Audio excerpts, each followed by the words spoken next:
cerca el micro para que se bien para la persona. Está bien, gracias.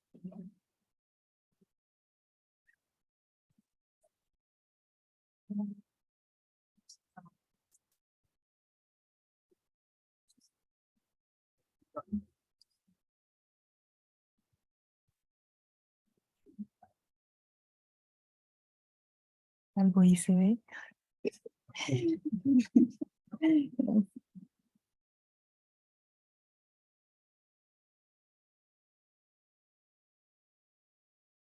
Buenas noches. Buenas noches con todas y todos. Les damos la bienvenida al ciclo de conversatorios Crisis Política, Violencia y Polarización en el Perú. Este ciclo de conversatorios se ha pensado como una forma de respuesta al contexto político que hemos vivido desde el año pasado.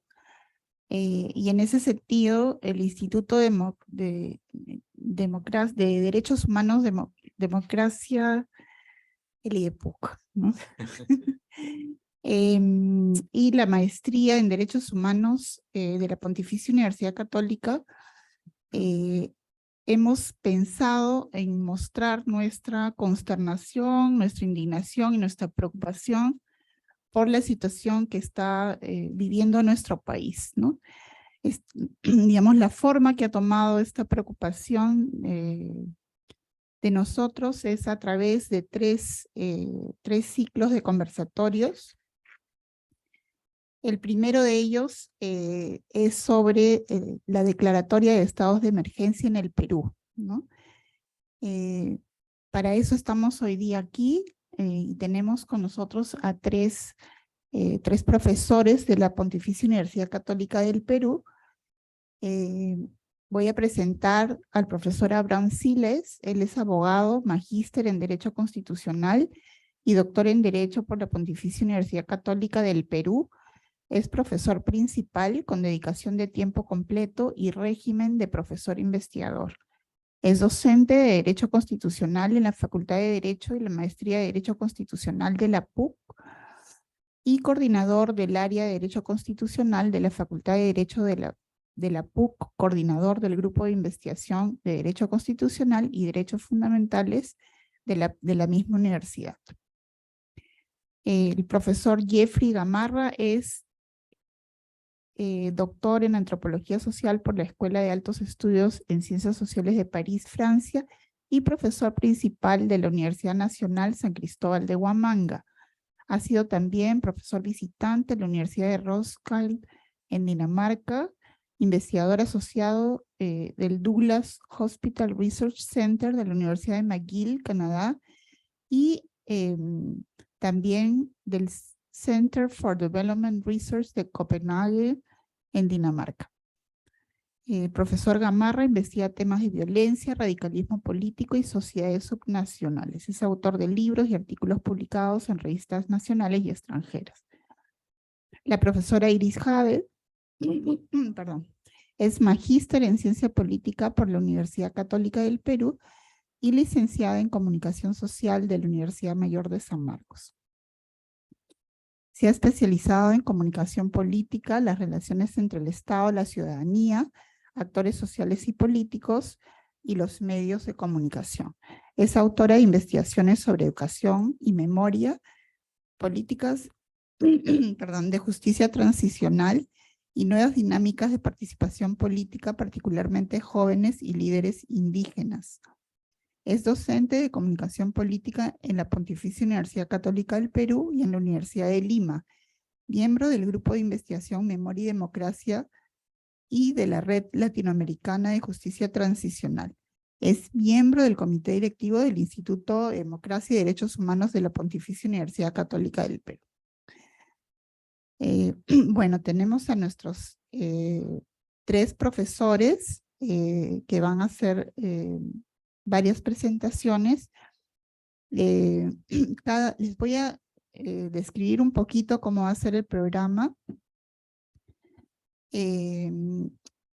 Cada panelista tiene 12 minutos, ¿no?, para hacer su presentación. Luego va a haber una rueda de preguntas y cada panelista tendrá, después de la rueda de preguntas, 5 minutos para responder o comentar las preguntas realizadas. Y luego va a haber una intervención final en la que cada panelista tendrá 5 minutos para dar sus comentarios o ideas finales, ¿no?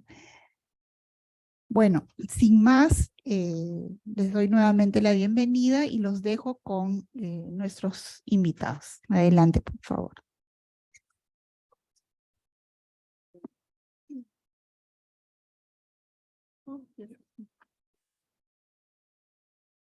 Bien, muy buenas tardes. Ante todo, muchas gracias al IDEPUC y a la Maestría de Derechos Humanos de la Universidad Católica por esta invitación y por permitirme compartir pues algunas ideas, algunas reflexiones sobre los estados de emergencia en el Perú.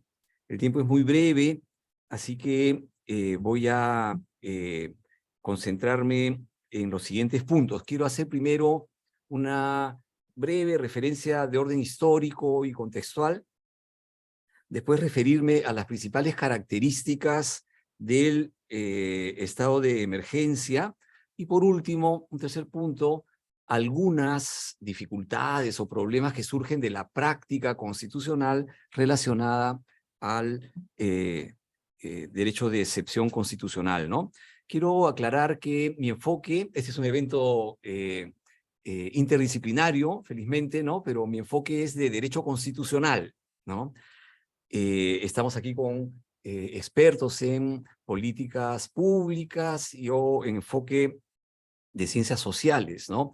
Pero mi perspectiva va a ser, pues, la de un abogado que se dedica al derecho constitucional, ¿no? Y claro, el derecho tiene algo que decir sobre estos temas, pero no es tampoco, digamos, capaz de dar una solución integral. Se requieren una serie de otros elementos, ¿no? Bien, dicho esto, entonces, quisiera mencionar que los estados de emergencia surgen en el Perú durante el gobierno militar de los presidentes Velasco y Morales Bermúdez, entre los años 68 y 80, ¿no? Es decir, surge como una figura legal sin base constitucional, ¿no? Y durante una dictadura militar que usó la figura, en verdad, para perseguir a los disidentes políticos y para reprimir a las manifestaciones que reclamaban por derechos laborales o por democracia, ¿no? Ese es el surgimiento de la institución entre los años 68 y 80.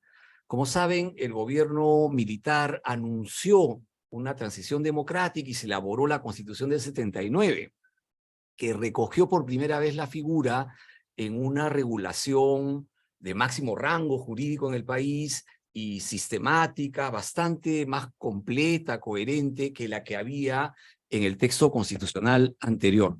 Perdón, me habían dicho que me pegue más cerca al micrófono, ¿no? Decía pues que se regula en la Constitución del 79 de una manera más completa, más integral, ¿no? Ahora, en los 80 tuvimos pues el enorme desafío, la barbarie del terrorismo, del fenómeno subversivo y terrorista de Sendero y después del MRTA, y el Estado comenzó a usar esta herramienta constitucional de aplicar el estado de emergencia para combatir, para enfrentar este enorme desafío de la guerra interna, ¿no? Y luego, ya cuando se derrota a la subversión, comenzó a usarse también cada vez más, ha habido una especie de derivación, ¿no?, hacia otros problemas de la vida política y social del país, como son, por ejemplo, los problemas de desastres naturales, pero también los problemas de protesta social y de delincuencia común, ¿no? Entonces, esto es importante tenerlo en cuenta, ¿no? Porque nos da un contexto. Cuando llegamos a la situación de hoy y nos preguntamos cómo se está usando el estado de emergencia, esos orígenes creo que dan una señal también de por qué ocurren las cosas como ocurren, ¿no? Entonces, es importante tener esto en cuenta, ¿no? Ahora, en el contexto regional, nosotros vemos también que hay países como El Salvador, por ejemplo, ¿no? Donde lo que se tiene es un régimen más bien de derecha, muy autoritario, que usa el régimen de excepción constitucional, el estado de emergencia para nosotros, para enfrentar el problema de las maras, ¿no? De las pandillas. Y en otros países, digamos Venezuela, ¿no? Se aplica el régimen de excepción de naturaleza económica y siempre hay esta incidencia, ¿no? Sobre derechos fundamentales, sobre derechos humanos, ¿no? Y también acumulación del poder, ¿no? Dificultades para el control. O sea, más allá del régimen político y como una realidad muy extendida, tanto en un sentido histórico como en un sentido contextual, mirando la realidad de otros países, en este momento observamos que este es un mecanismo muy difundido, muy socorrido. ¿Qué características tiene el estado de emergencia en el Perú? En verdad, el modelo de régimen de excepción constitucional en el Perú es un modelo bimodal, como seguro saben los que son abogados, entre quienes nos escuchan ahora, ¿no? Es decir, hay dos modalidades o dos tipos de estado de excepción. El estado de emergencia, que es el que se ha aplicado en el Perú desde que estuvo vigente la Constitución del 79 y ahora la del 93, y el estado de sitio, ¿no? El estado de emergencia sirve para enfrentar fenómenos como graves perturbaciones de la paz o del orden interno, desastres naturales, otras emergencias, ¿no? Mientras que el estado de sitio está pensado, está diseñado constitucionalmente para enfrentar supuestos bélicos, ¿no? Guerra externa, interna, invasión o amenaza inminente de que ocurran estos fenómenos, ¿no? ¿Qué pasa con la regulación constitucional y legal en el Perú? Bueno, en el régimen constitucional tenemos algunos avances en relación a la Constitución del 33, claramente, ya lo indiqué, ¿no? Y en relación a la Constitución del 79, en realidad solamente algunos retoques, pero algunos retoques muy importantes. Por ejemplo, en la Carta del 93 se ha establecido que los jueces pueden controlar la actuación del el poder público bajo régimen de excepción, lo que estaba en discusión bajo la carta anterior del año 79, ¿no? Se ha establecido en la Carta del 93 lo que en términos técnicos se conoce como el contralor jurisdiccional parcial, ¿no? Los jueces pueden revisar no la declaración de el estado de excepción o su extensión en el tiempo, su prórroga, pero sí los actos que la autoridad gubernativa adopta en el marco de una declaración de estado de emergencia o de estado de sitio, ¿no? Y eso es un cambio importante. Problemas, el tiempo vuela, ¿no? Problemas importantes. Uno primero, el estado de excepción en el Perú, señaladamente el estado de emergencia, establece la autoinvestidura del Poder Ejecutivo. Es decir, a diferencia de lo que ocurría, por ejemplo, durante el siglo XIX, que era el Congreso que confería poderes extraordinarios al gobierno para que enfrente emergencias, ahora, ¿no? El propio Ejecutivo es quien determina si hay una situación de emergencia y decide asumir los poderes extraordinarios, ¿no? Porque, claro, el estado de emergencia, el régimen de excepción constitucional en general, supone concentración del poder, posibilidad de incidir sobre los derechos fundamentales y aún posibilidad de ordenar la intervención de las Fuerzas Armadas en reemplazo o, discutiblemente, en apoyo de la fuerza policial, ¿no? Pero, bien, decía, ¿no? En el tema de asunción de los poderes, otorgamiento de los poderes extraordinarios, el modelo de estado de emergencia prevé que es el propio Ejecutivo el que declara la excepción y asume esos poderes, ¿no? Pues bien, el modelo supone también un rol especial de los órganos de control. El control es inherente al Estado constitucional de derecho. En situaciones de normalidad constitucional hay siempre control. Control político a cargo del Congreso, control jurisdiccional a cargo de los jueces. En régimen de excepción, con cuánta mayor razón tiene que funcionar adecuadamente el control. Ese control debiera estar operativo desde el momento en que se asumen los poderes por el gobierno que se autoinviste de ellos. ¿Me dejo entender? No ocurre así en la práctica, ¿no? El Congreso no cumple este rol y hay por eso un problema serio, ¿no? Hay que balancear al poder ejecutivo, al gobierno, en una situación así excepcional. No se hace, ¿no? Se requiere además una justificación especial. Por ejemplo, la jurisprudencia del Tribunal Constitucional peruano ha establecido que cuando se proclama la excepción, tiene que darse una justificación especial. Si uno lee, por ejemplo, los decretos supremos que se han venido proclamando desde diciembre del año pasado hasta ahora, las justificaciones son de una pobreza lamentable, ¿no? Y además, sin entrar en detalles que permitan evaluar si efectivamente existe o no alguna de las situaciones que ameritan la introducción del régimen excepcional, ¿no? Hay también entonces un problema de deficiente justificación. Quiero mencionar además que esa justificación y el correspondiente control del poder político, en primer lugar del Congreso, y de los jueces en los casos en que pueden intervenir, tendría que ser inclusive más intenso si hablamos de la prórroga, ¿no? Porque, claro, en el momento inicial en que se enfrenta una emergencia, digamos un desafío subversivo, un brote de violencia especial, ¿no? Que amenaza la continuidad de la vida de la nación o las instituciones del derecho, del orden constitucional. Bueno, en una situación así, cuando surge, uno puede entender, claro, el legislador constituyente ha querido que el gobierno reaccione de inmediato, porque no vamos a esperar pues que el Congreso sesione y delibere para que autorice, etcétera, ¿no es cierto? Y la justificación tampoco puede ser pues muy desarrollada. Eso creo que todos lo podemos entender. Pero con la prórroga será igual. Si ya han pasado 60 días o 30 días, el gobierno ya tiene la posibilidad de una justificación mayor y el Congreso de una intervención contralora también mayor. Ya me estoy pasando del tiempo, solo ruego unos instantes para mencionar un par de puntos que quizás puedo desarrollar en mis intervenciones posteriores.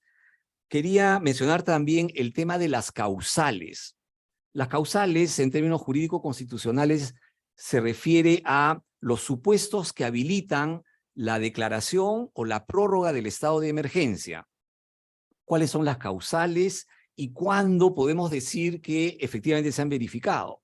Esto lo comentaremos después, pero desde ya adelanto que haciendo una interpretación de la Constitución a la luz de los tratados internacionales de derechos humanos, hay que exigir siempre que esté amenazada la continuidad de la vida de la nación.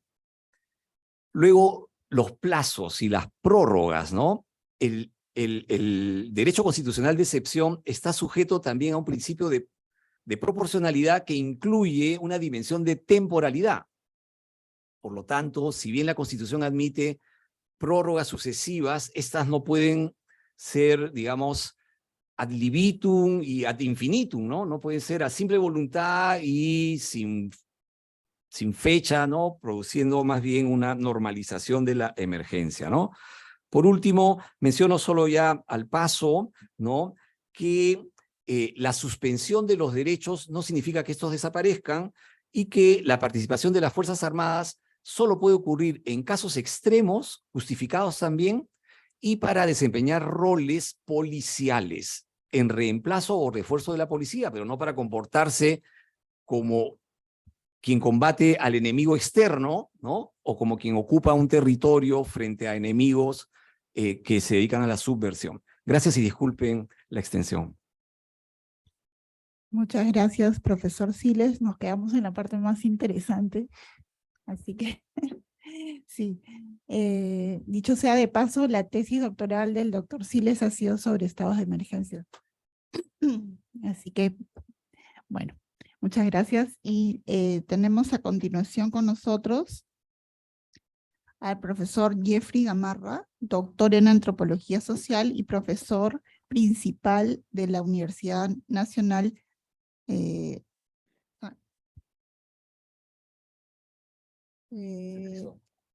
San Cristóbal de Huamanga, San Cristóbal. Adelante, profesor Bien, Jeffrey. buenas tardes a todos. Mis saludos desde Ayacucho. En primer lugar, quiero expresar mi agradecimiento a IDEPUC, a la Maestría de Derechos Humanos, saludar a los panelistas que me acompañan y a quienes están participando presencial y virtualmente. Saludos desde Ayacucho, obviamente. Y quiero empezar señalando además algo que ha despertado no solamente una reacción mía, sino de mucha gente, de los medios académicos, etcétera. Se refiere a lo que ha sucedido con el Museo Lugar de la Memoria. Mi solidaridad con quienes están comprometidos con el trabajo de la defensa de los derechos humanos. Y desde acá expreso mi condena a esta actitud, que además lamentablemente llevada por un alcalde de orígenes ayacuchanos. Imagínense cómo es la ironía de los procesos, de la situación, un alcalde que no actúa finalmente pensando en Ayacucho, sino, en fin, pensando en otras cosas que en algún momento tendrá que aclarar. Mi solidaridad con lo que sucede, con ese cierre del LUM. Entonces, en el tema que se me ha pedido, se trabaja mucho y hemos escuchado atentamente a nuestro colega Abraham sobre la definición y la situación de los estados de excepción desde el punto de vista del derecho. Pero hay la necesidad de pensar también los estados de excepción desde las ciencias sociales. Y en el caso, digamos, de lo que es el Perú, un país diverso, un país plural, se necesita también pensar los estados de excepción desde la antropología social, cultural, en fin. Y entonces, donde más se ha trabajado es desde el campo del derecho. Y como bien ha señalado Abraham, el estado de excepción implica una suspensión de garantías de manera temporal y transitoria mientras las condiciones de anormalidad subsistan. Y estado de excepción reconocido además, digamos, en el derecho internacional, implica en la actualidad respetar la Constitución y los derechos humanos. Y hay algo que, digamos, es importante a nivel mundial.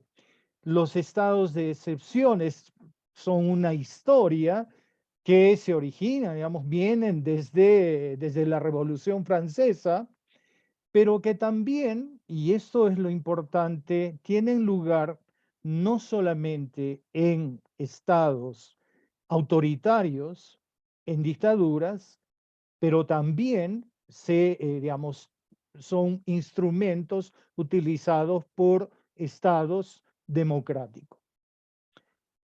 Por ejemplo, digamos, en Francia, en este momento, desde el 2017, en Francia, hay un estado de excepción que, digamos, establecido por el gobierno de Macron, pero que hasta el momento, digamos, no ha sido revertido este estado de excepción. Entonces, no solamente son los estados autoritarios, sino también las democracias las que recurren a los estados de excepción. En el caso peruano, como muy bien ha sintetizado mi colega Abraham, hay que tomar en cuenta y no olvidar, desde la definición del derecho de estado de excepción, no olvidar que el Perú es signatario desde el año 1959 de la Declaración Universal de los Derechos Humanos y desde 1978 desde la Convención Interamericana también de los Derechos Humanos. Entonces, los estados de excepción en el Perú, digamos, hay que tomarlos en cuenta desde el punto de vista del derecho, desde, digamos, desde estos convenios, tratados internacionales de los cuales el Perú es signatario. Sin embargo, desde las ciencias sociales, ¿cómo entender, cómo poder definir un estado de excepción? Y yo me voy a permitir quizás intentar una definición estrictamente desde las ciencias sociales. Algo que, digamos, sobre lo que hay que pensar es que un estado de excepción busca que los ciudadanos, que los miembros, digamos, en un país, los ciudadanos, ¿no es cierto?, tengan que regirse temporalmente por pautas y reglas establecidas desde el Estado.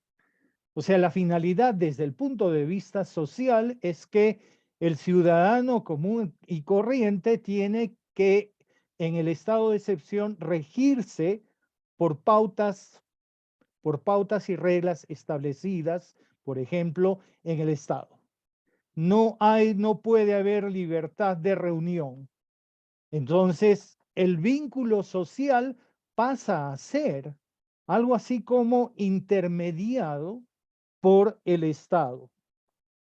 Entonces, acá hay un factor que es importantísimo: la temporalidad del estado de excepción. Y vamos a ver muy resumidamente cuáles son los efectos en términos de tejido social, en términos de organización social, en términos digamos, de lo que es la vida cotidiana en un estado de excepción. Y si la definición que estoy buscando desde lo social es que el estado de excepción implica que el aparato central del Estado busca regular, busca reemplazar, busca regir por pautas la conducta de los individuos que están dentro del estado de excepción. Hay en el caso peruano también otro elemento que tomar en cuenta, y es la diversidad espacial, la diversidad territorial y la diversidad cultural del país.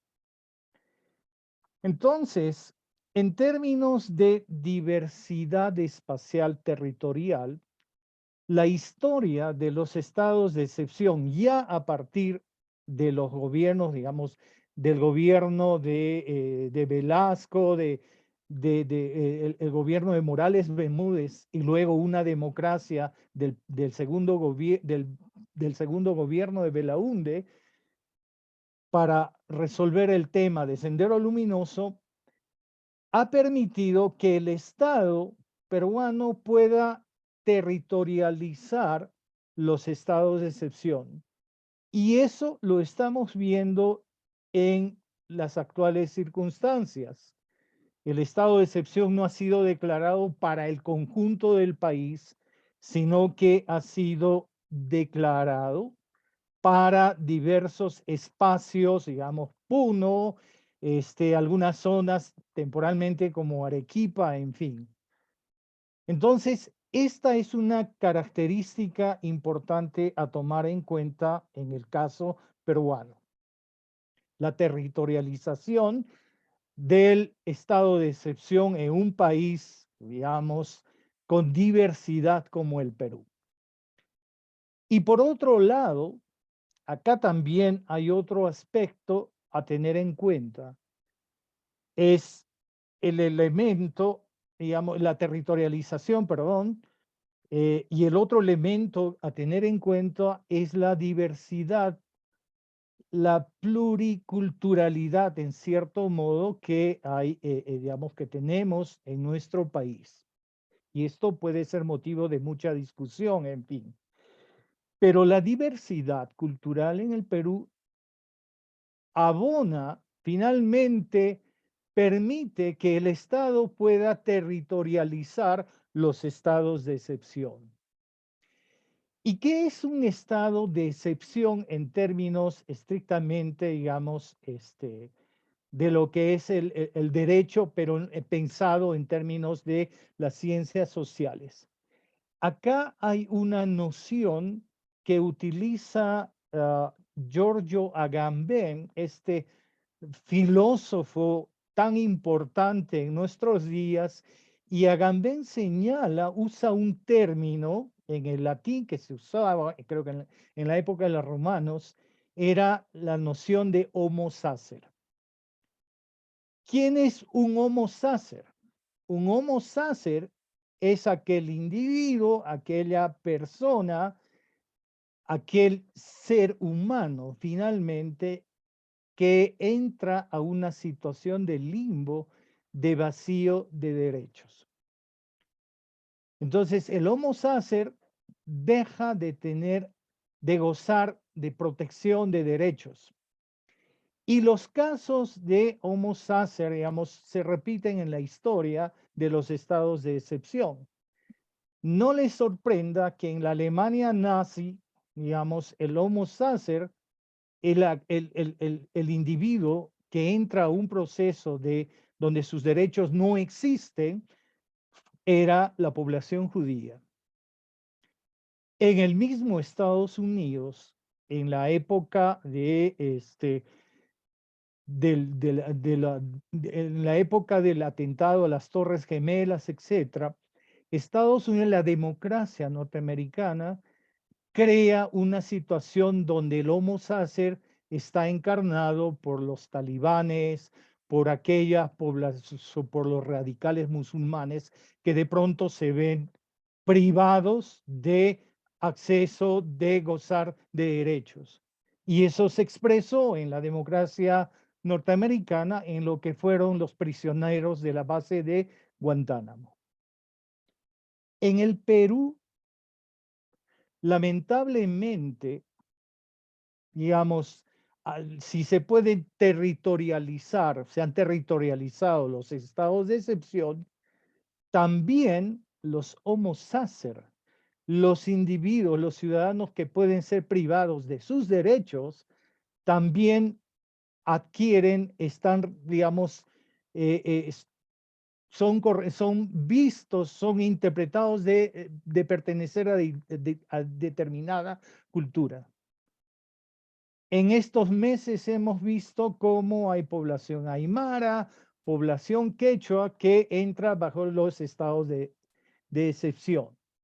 Y si bien la norma reconoce, se respetan los derechos humanos, etc., ¿hasta qué punto los estados de excepción son dirigidos, digamos, en términos de estigmatización así, o algo parecido en términos de estigmatización a determinadas culturas o determinados peruanos con determinadas características culturales? Entonces, acá es importante ver, tomar en cuenta los estados de excepción en relación a su territorialización en el Perú. ¿Quiénes son los más expuestos a ser los homo sacer peruanos en la historia de los estados de excepción? En el caso ayacuchano, por ejemplo, hemos vivido en Ayacucho un periodo donde la privación de derechos, el limbo legal de los ciudadanos ayacuchanos estaba ahí, y vivimos años de estados de excepción, y todavía tenemos espacios en el Perú que permanecen, que continúan teniendo estados de excepción, estados de emergencia. Y entonces acá quiero referirme a otro aspecto que es central: la temporalidad de los estados de excepción. Cuando hay un comportamiento autoritario y dictatorial, porque las democracias también pueden establecer estados de excepción, pero el comportamiento dictatorial, autoritario, antidemocrático, muchas veces se expresa en la temporalidad de los estados de excepción. Y este es un factor importantísimo, porque Ayacucho tiene todavía espacios como el Braem, donde el estado de excepción continúa. Y esto tiene un efecto entonces en el acceso a derechos, en el comportamiento social de la población, porque les recuerdo, socialmente un estado de excepción es establecer pautas y reglas que el ciudadano debe cumplir en relación a lo establecido en el estado de excepción. Entonces, esta temporalidad resulta sumamente dura y preocupante, y finalmente puede desembocar en estados autoritarios, en dictaduras, etc. Y eso lo hemos visto en el caso ayacuchano. Pero además hay otro aspecto, y con esto voy a concluir mi intervención. Hay otro aspecto que es también central desde el punto de vista de las ciencias sociales. La temporalidad, ¿no?, genera aquello que hace años, hace 2 décadas ya se discutía, el término de destrucción del tejido social.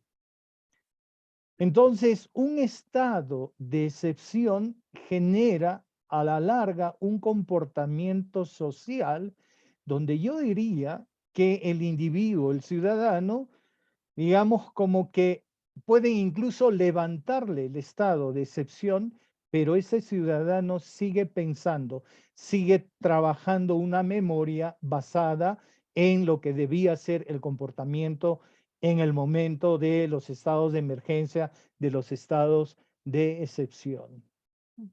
Y eso es duro, en la vida de los ciudadanos. Y por eso la temporalidad de los estados de excepción tiene que ser asumida con mucho cuidado. Pero, y con esto concluya, es necesario reflexionar, estudiar desde la antropología, desde las ciencias sociales, sobre lo que implica un estado de excepción, como la obligación de actuar según normas y reglas de comportamiento establecidas desde el poder del Estado central. Gracias. Muchas gracias, profesor. Bueno, ahora continuamos con la profesora Iris Jave. Ella es comunicadora, es magíster en ciencia política e investigadora del Instituto de Democracia y Derechos Humanos de la Pontificia Universidad Católica del Perú. Adelante, Iris. Muchas gracias. Un saludo a Jeffrey, a nuestro colega en Ayacucho y a los miembros, a las y los miembros de esta sala. Yo quería rescatar un poco lo último que decía el profesor Gamarra respecto de los estados de emergencia, en tanto se instalan en regímenes autoritarios, pero también en regímenes democráticos, ¿no? Como varios autores señalan, nos encontramos en una suerte de regímenes híbridos ahora, debido a que regímenes democráticos en la actualidad están enfrentando una serie de debilidades institucionales y van generando una serie de forados que propician o que permiten más bien esta situación que, como dice el profesor Siles, podrían ser unos estados absolutamente excepcionales y sin embargo se van convirtiendo en una práctica a la cual se apela de manera inmediata para resolver cualquier tipo de conflicto o cualquier tipo de protesta. Creo que también estos estados de emergencia tienen, digamos, vienen acompañados de una situación de naturalización o de casi normalización para enfrentar, por ejemplo, la conflictividad social. Se apela rápidamente cuando hay conflictos sociales, en el caso del Perú, en los últimos 20 años, pero también se ha usado para el periodo del conflicto armado interno, como se ha recordado ahora. Regímenes democráticos son los que tuvieron que enfrentar el periodo de violencia en el país, ¿no? Y sin embargo, como recordamos y como dice el informe final de la Comisión de la Verdad, el Estado peruano abdicó de su responsabilidad política e institucional y le entregó a las Fuerzas Armadas la conducción del periodo de violencia, ¿no? El proceso de violencia.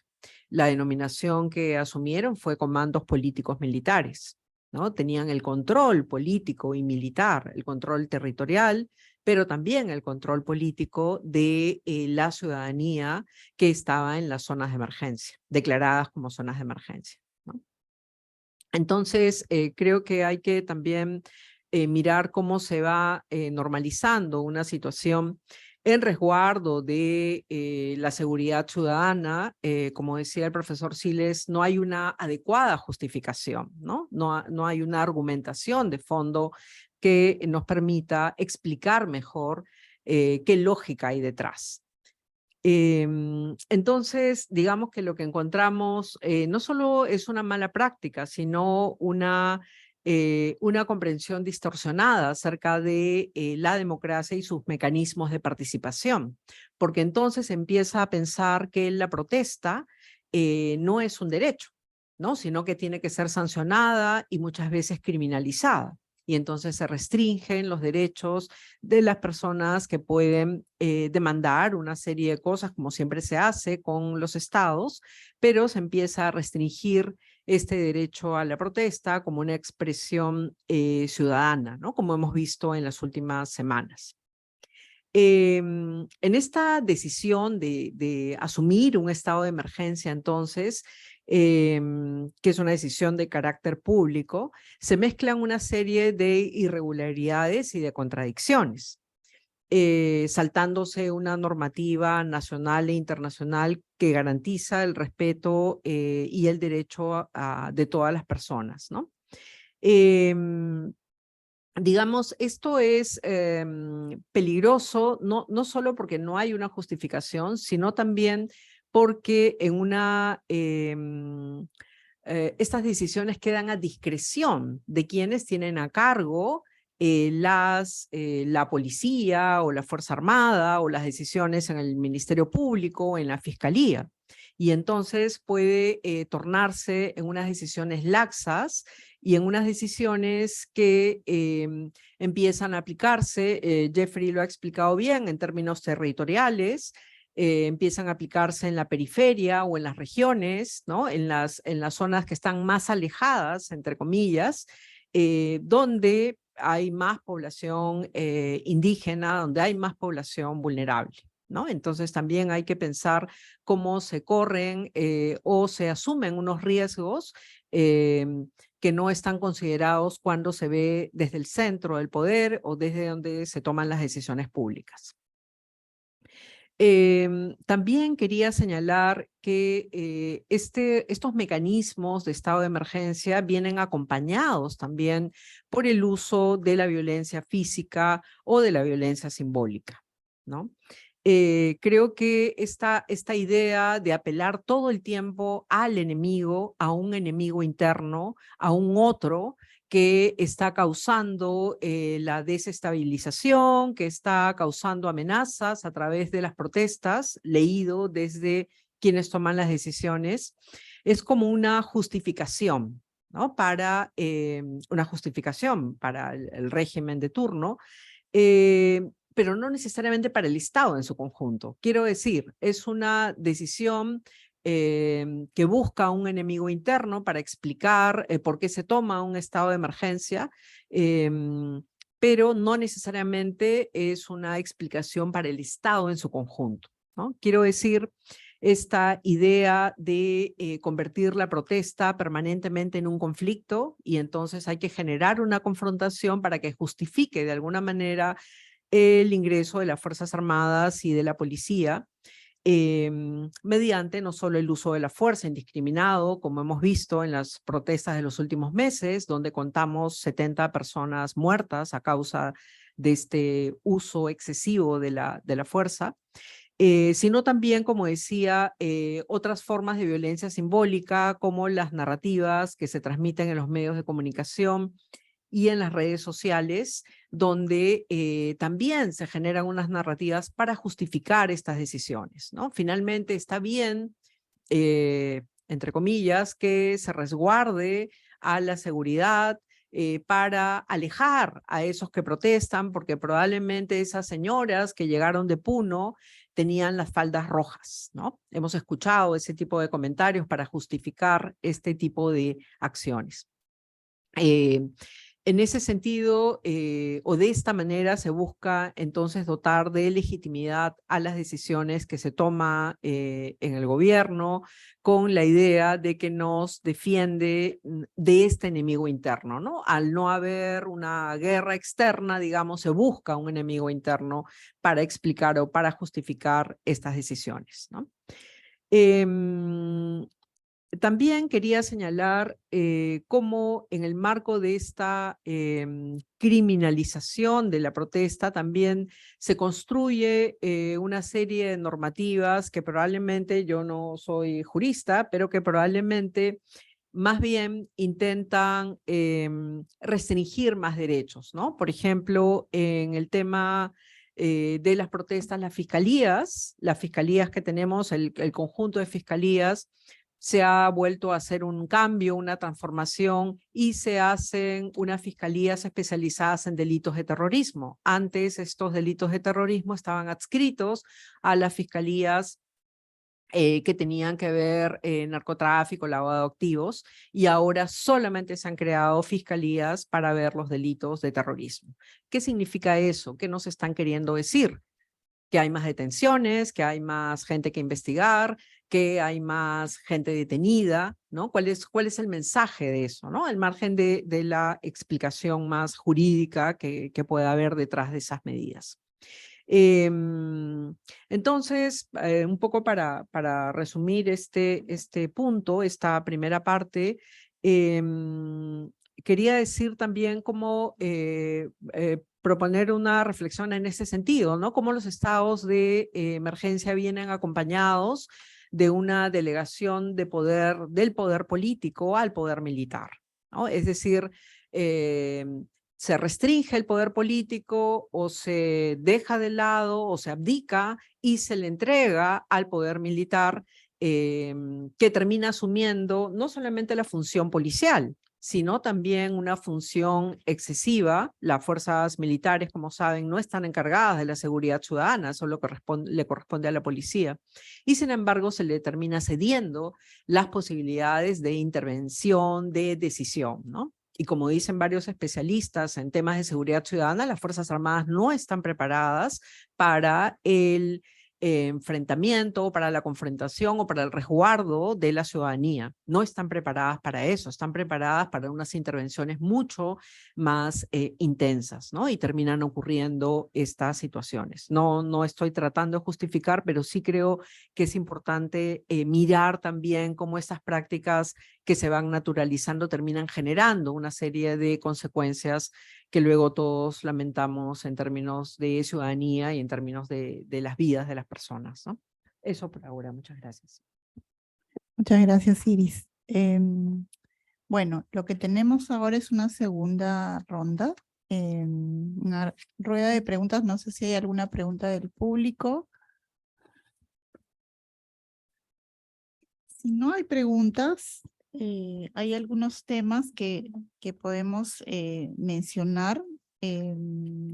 Por ejemplo, hemos escuchado del profesor Gamarra, ¿no? Esta idea de someter al concepto de estado de emergencia a dos dimensiones, la dimensión territorial, espacial y la dimensión temporal, ¿no? Y tomando un poco esta idea del profesor Gamarra, nos preguntamos cuáles son los resultados de estas declaraciones, ¿no? En regiones en términos de gobernabilidad, ¿no?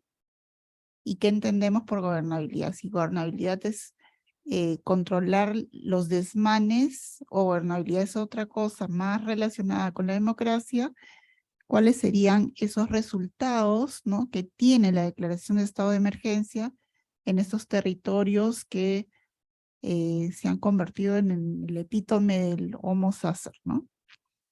Y otra pregunta también es, en regiones golpeadas por la violencia política anterior, como en Ayacucho, por ejemplo, ¿qué significado especial tiene la declaración de un estado de emergencia, ¿no? O sea, ¿qué es lo que, cómo se vive en este espacio y por estas personas que tienen, digamos, la historia de la violencia cargada, ¿no? En el ADN, ¿no? ¿Qué es lo que pasa en estos espacios, ¿no?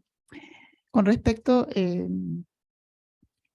a la exposición que hizo el profesor Siles, ¿qué nos dice un poco la recurrencia extrema, los estados de emergencia, sobre el carácter mismo del Estado peruano, ¿no? Sobre la ilegitimidad o la legitimidad de los gobiernos y sobre la gobernanza, ¿no? En términos más generales, ¿no? Y cómo entender a la democracia peruana en el contexto de la declaración de un estado de emergencia, ¿no? Finalmente, ¿cuál es, para Iris, ¿no? Un poco, ¿cuál ha sido el rol que ha jugado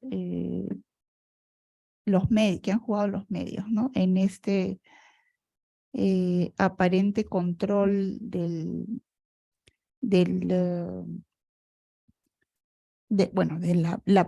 derecho a la protesta, como nosotros le llamamos, ¿no? Pero, digamos, para ellos tiene otro significado. ¿Qué efecto concreto se ha logrado con esto?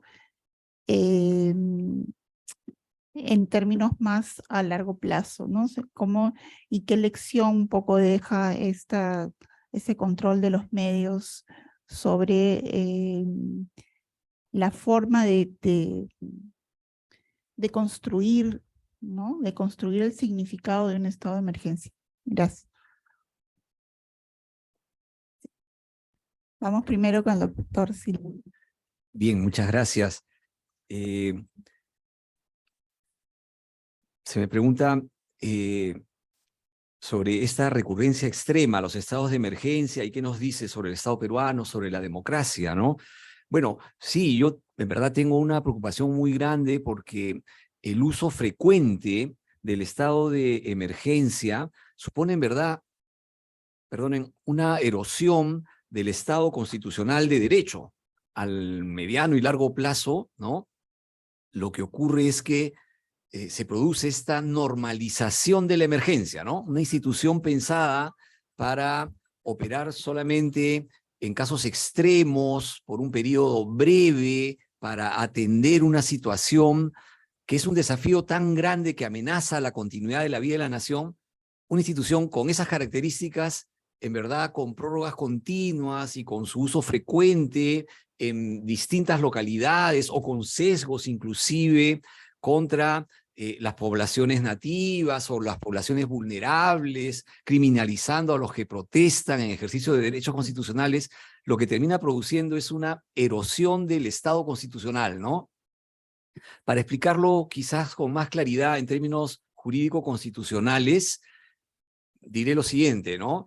Lo que tenemos en condiciones de normalidad constitucional es una constitución que reconoce los derechos fundamentales a plenitud y establece limitaciones al ejercicio de los poderes, ¿no? La constitución de la normalidad es este digamos, modelo, este mecanismo que establece límites al ejercicio del poder y consagra derechos fundamentales, ¿no? Pero tenemos además de esto una constitución de la emergencia, o sea, un mecanismo que debe operar en situaciones excepcionales por un tiempo breve para conjurar un peligro de gran magnitud, ¿no? Y que por ser esto va a suponer una serie de principios distintos de aquellos que funcionan con la constitución de la normalidad, ¿no? Pero todavía sujetos a Estado constitucional de derecho, ¿no? La Corte Interamericana de Derechos Humanos, por ejemplo, ha dicho reiteradamente en su jurisprudencia, también el Tribunal Constitucional peruano, que el Estado de Derecho no desaparece bajo régimen de excepción. Pero esta constitución de la emergencia es utilizada y en la práctica funciona para agraviar los derechos de determinadas poblaciones o a veces de todos los ciudadanos y para favorecer un ejercicio desmesurado y sin control de los poderes públicos, ¿no? Entonces, en la práctica lo que tenemos, insisto, es un desdibujamiento del modelo de Estado constitucional y una erosión si es que esto se convierte en una situación permanente, estable, ¿no? Una palabra especial sobre democracia, ¿no? Porque la democracia constitucional supone, claro, el autogobierno de los ciudadanos, ¿no? Un acuerdo político para autogobernarnos, eligiendo representantes, ¿no es cierto?, a través de elecciones periódicas, digamos, unas ideas sencillas, simples de democracia constitucional. Pero esto supone dos cosas muy importantes. Una primera es que los gobernantes rinden cuentas, ¿no? Porque son mandatarios, ¿no? Reciben un mandato del pueblo que es el soberano que los ha elegido. Entonces tienen que responder por el ejercicio que hacen del poder, sobre todo si afectan derechos fundamentales, como ocurre en los regímenes de excepción. Y en segundo lugar, la democracia constitucional no es solo un mecanismo formal en que las mayorías votan y deciden, ¿no? Y la mayoría ha sido elegida por el pueblo y entonces puede hacer cualquier cosa, digamos la concepción de Marta Chávez, digamos, de democracia, ¿no? La democracia constitucional es una democracia en términos sustantivos, o sea, fundamentada sobre los derechos fundamentales, los derechos humanos, que son un límite y que son intangibles esos derechos, inclusive bajo régimen de excepción. En el Perú solo se pueden suspender bajo estado de emergencia 4 derechos fundamentales, como ustedes saben seguro, ¿no? Libertad y seguridad personales, inviolabilidad del domicilio, reunión y libre tránsito por la República. Los demás derechos subsisten, pero incluso los derechos suspendibles tienen un núcleo inderogable, según ha dicho la jurisprudencia de la Corte Interamericana de Derechos Humanos y también el Tribunal Constitucional del Perú. O sea que eso es el fundamento del concepto de democracia constitucional, los derechos humanos, ¿no? Y no pueden verse, pues, afectados por un ejercicio abusivo, por, digamos, estos crímenes espantosos que hemos visto todos en la televisión de las fuerzas del orden, ¿no? Que quedan en la impunidad, que no se exige rendición de cuentas a los gobernantes o a las fuerzas armadas o policiales que han realizado estas actuaciones, ¿no?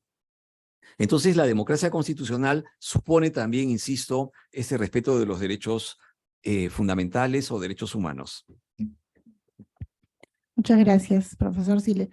Ahora vamos a pasar con el profesor Jeffrey Gamarra, por favor. Bueno, la posición de Abraham justamente es que no se suspenden todos los derechos y él lo ha explicado bien.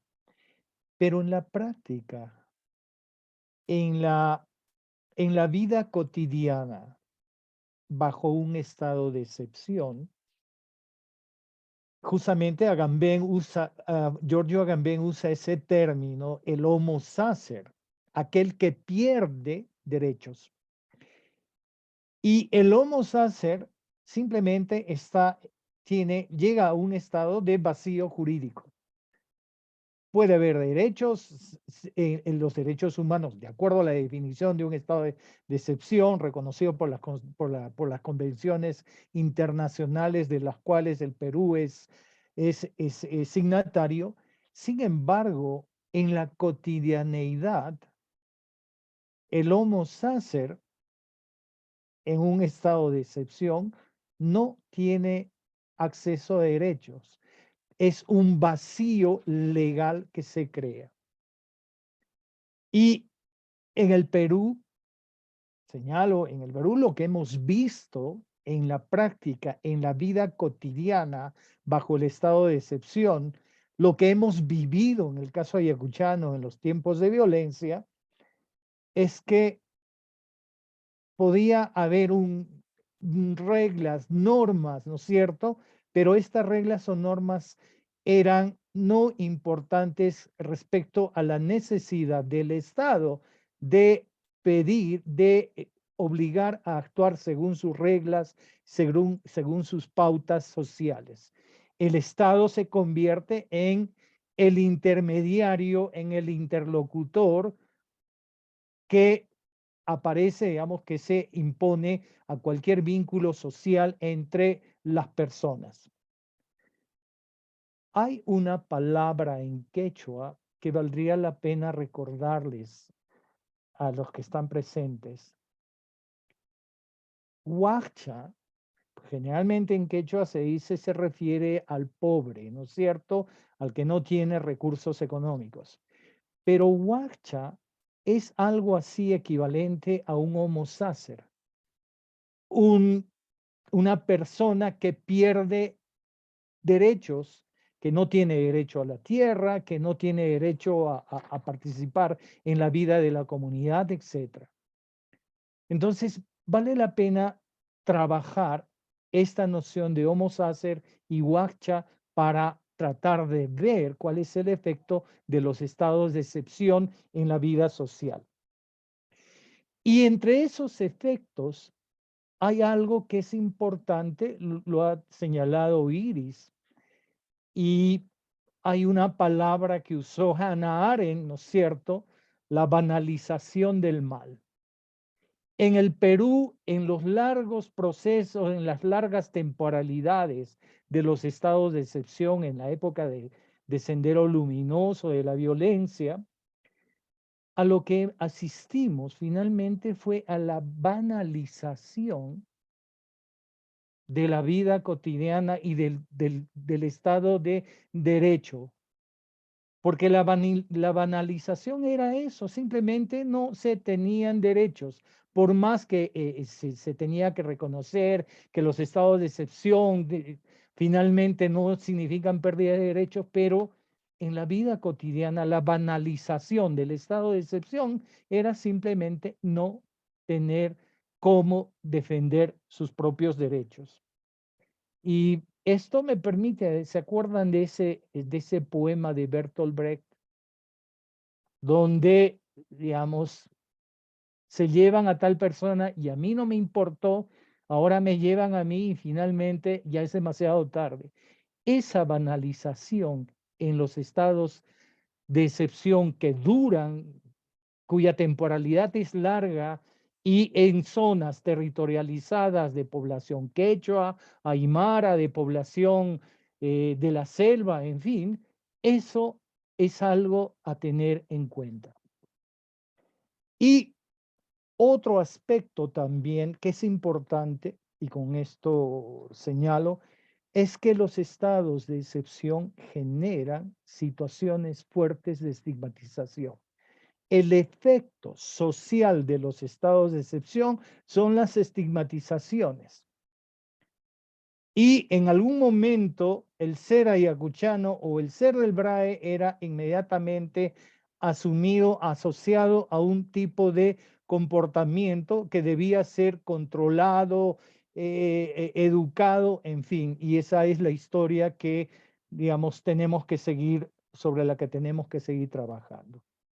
Entonces, nuevamente insisto, ver la temporalidad y la territorialidad de los estados de excepción nos permite conocer desde las ciencias sociales cuál es el efecto social de los estados de excepción.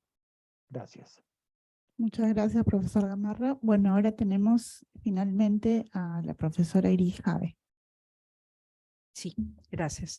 Sí, me preguntaba Patricia acerca del rol de los medios de comunicación.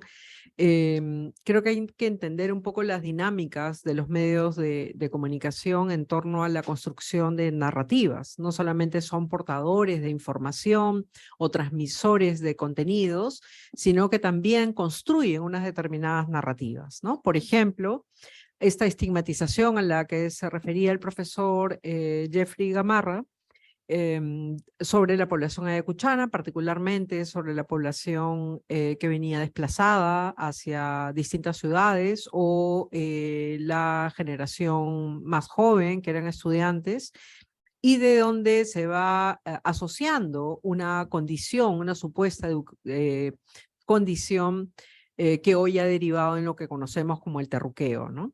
Ese tipo de narrativas son transmitidas, son replicadas y son difundidas por los medios de comunicación. Se construyen unas narrativas que vienen probablemente desde las autoridades políticas, como dice el historiador Carlos Aguirre, el término deriva de un uso que hace la policía en la década del 80, pero es en los medios donde se va replicando y se va difundiendo.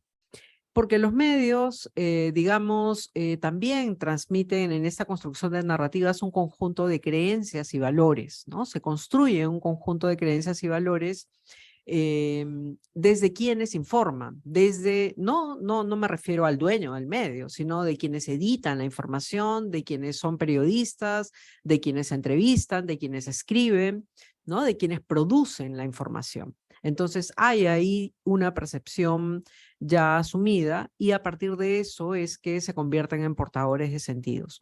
En las últimas protestas hemos visto el comportamiento de medios de comunicación, me estoy refiriendo a los medios de comunicación tradicionales, es decir, prensa escrita, los diarios de circulación nacional o regional, las radios y la televisión, me estoy refiriendo a esos y luego diré unas palabras sobre los medios digitales.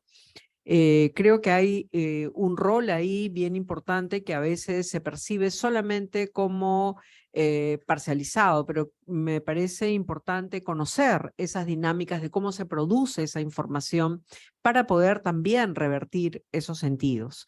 Creo que también durante las protestas ha habido un efecto, un impacto en el ejercicio de la libertad de expresión.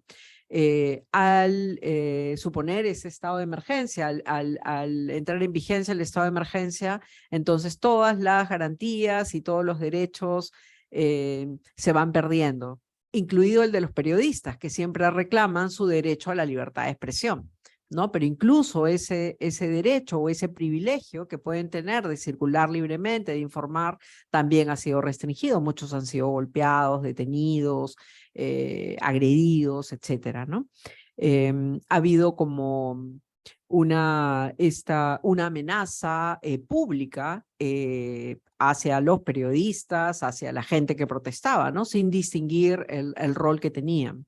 Y creo que también es importante hacer notar eso. Ha habido pronunciamientos de los gremios periodísticos, pero es importante hacer notar porque fíjense hasta dónde puede llegar el estado de excepción, ¿no? Supuestamente estos actores que tienen unos privilegios para circular libremente aunque todo esté cerrado, como ocurrió en la pandemia, por ejemplo, en un estado de excepción también.